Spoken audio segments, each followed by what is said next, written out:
Uh, Pasir Mas bertanya. Satu. Ya. Ada satu lagi tu pasal program negara tak jelas. Yang mana? Berkaitan dengan akta yang bertentangan dengan perlembagaan seperti mana diputuskan oleh Mahkamah Rayuan baru ni dalam kes AUKU.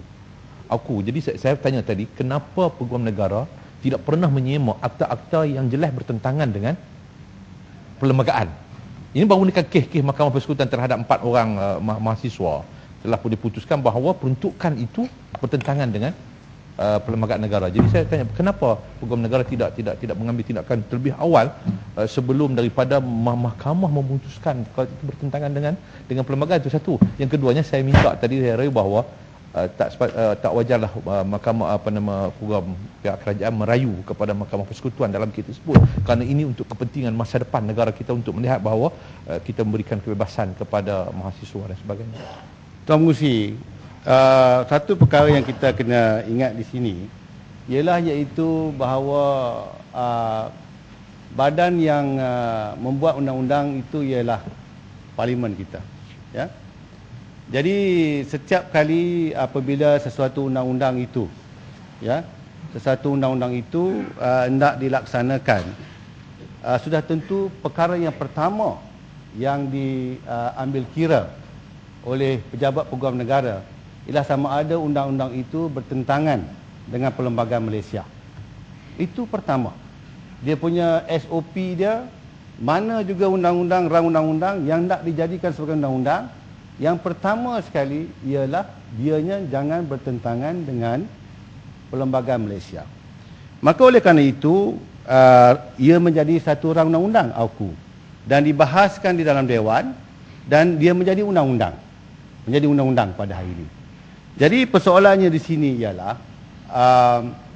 Mahkamah Rayuan, ya, dia sebenarnya apa yang disebut iaitu bahawa undang-undang ini orang kata ultra-virus, bertentangan perlembagaan daripada segi kebebasan, itu orbiter.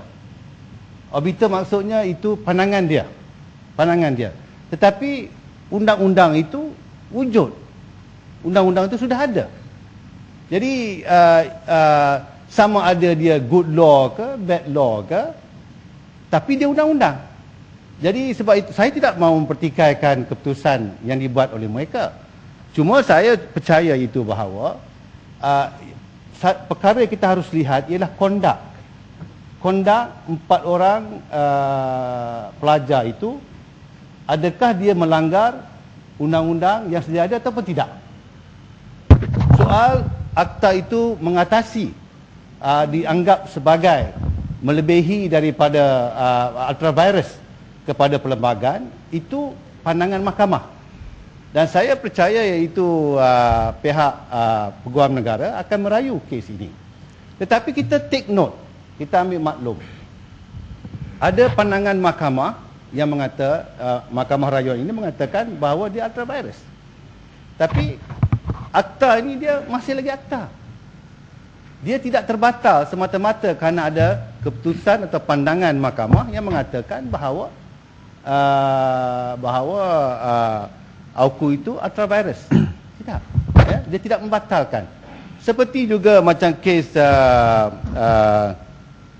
Yusof Chin dulu, dalam kes pemilikan harta tanah. Dia ada membuat keputusan yang bertentangan daripada prinsip, akhirnya kita pindah untuk memperbetulkan. Tapi di peringkat sekarang ini, apa yang disebutkan oleh hakim itu pandangan beliau bahawa undang-undang ini ultra-virus. Ya? Jadi tetapi dia tidak membatalkan undang-undang yang sedia ada, AUKU itu. Jadi saya percaya oleh kerana perkara ini masih, saya kira yang Muhammad tanya tadi sama ada kita nak rayu ataupun tidak. Saya pun tidak tahu. Ini kita terpulang kepada pihak peguam negara untuk mengambil keputusan, dan kita tunggulah ya sehingga ada keputusan muktamad yang mungkin peguam negara tidak merayu, ataupun ada kemungkinan akan merayu kerana berdasarkan kepada akta yang ada sekarang, ya, dia masih akta lagi, dan mungkin kondak 4 orang pelajar itu sebenarnya melanggari kehendak AUKU. Sama ada undang-undang ni good law or bad law, itu soal yang kedua. Lawmakers sudah membuat undang-undang ini. Jadi dia tetap pada peringkat ini kekal sebagai undang-undang. Jadi itu setakat ni yang saya bagi pandangan lah. Tapi sama ada keputusan AG nak merayu atau tidak, kita akan tunggu sedikit masa lagi ya. Menteri, Tuan Kursi, Menteri. Jadi saya Menteri. Yang Mak tak ada guna kita bercakap sini sebab ini ada tak ada. Sebab lawmakers kita dah buat undang-undang. Dia kena ada separation of powers di sini. We are the lawmakers. Ya. Dan saya sudah saya sebut ingin beri tadi, pandangan, iaitu bahawa setiap undang-undang yang kita buat, pertama sekali yang kita kaji ialah sama ada dia bertentangan dengan perlembagaan atau tidak. Jadi sekarang ada satu mahkamah rayuan yang memberi pandangan bahawa dia ultra virus. Tetapi sehingga kita menunggu keputusan muktamad, sama ada peguam negara akan merayu ataupun tidak. Jadi di peringkat ini kita tak boleh kata apa-apa kerana ada lagi satu ruang untuk dirayu oleh pihak yang tidak berpuas hati. Jadi kita tentang orbiter tadi. Kita serahlah kepada tentang orbiter tadi. Kerana belum ada kemuktamadannya lagi. Dan kalau kita bahas dalam dewan ini pun tak guna. Sebab kita tak tahu mungkin rayuan berlaku dan mungkin bila rayuan berlaku keputusan dia mungkin boleh berbeza di federal court.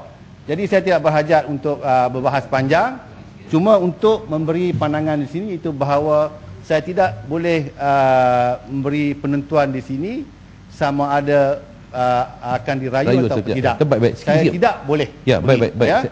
Jadi saya nak pergi kepada kita pergi perkara lain pula. Saya nak tanya pendirian kerajaan bahawa undang-undang walaupun dia masih undang-undang, apakah dia tidak boleh dipindah untuk disesuaikan dengan keputusan mahkamah? Sebabnya gini, kita tunggu dulu. Sebab kerajaan sendiri, Perdana Menteri Umum nak hapus ISA, hapuskan undang-undang terhad untuk kediaman dan sebagainya. Boleh kita hapuskan. Kenapa undang-undang yang sudah jelas ada pertikaian? Maknanya boleh kita pindah. Sebab orang kata boleh kita pindah.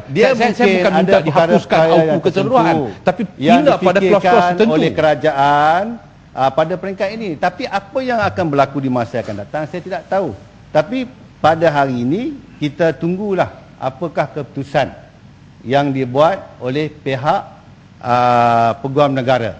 Kalau sekiranya peguam negara tak merayu, maka di situ kita boleh nampak signal dah kemungkinan bahawa kita mengambil kira pandangan mahkamah rayuan itu dan kita tak merayu dan mungkin selepas ini kita boleh pindah.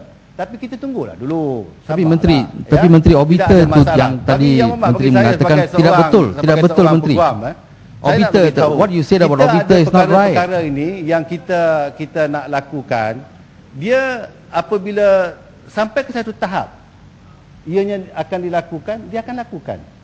Tapi pada hari ini perkara itu baru berlaku semalam. Jadi saya belum ada apa-apa jawapan lagi bagi pihak kerajaan tentang pendirian kita pada hari ini. Boleh saya bagi. Jadi Tuan Pengerusi, saya terus pergi kepada perkara yang seterusnya.